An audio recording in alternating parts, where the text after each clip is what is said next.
बिहार भाई ऐसे लोगों को तो टिकट तो हम देंगे ही, इनको जिता करके भेजिए।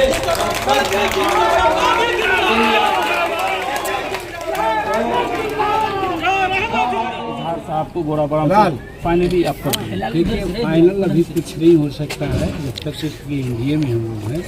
एनडीए की बैठक होगी, तय होगा, लेकिन हमने यहाँ के लोगों का उत्साह और इनका समर्थन और इनका कार्यकलाप जो हम लोग देखा है उसको देखते हुए हमने कहा है कि हमको अगर कुछ भी सीट मिलेगी उसमें यार अहमद की जरूर सीट।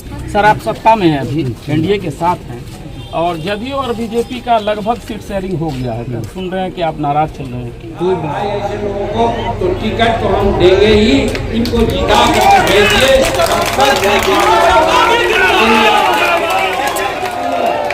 बताइएगा तो क्या हम आज ही इनके गले में माला पहना दें?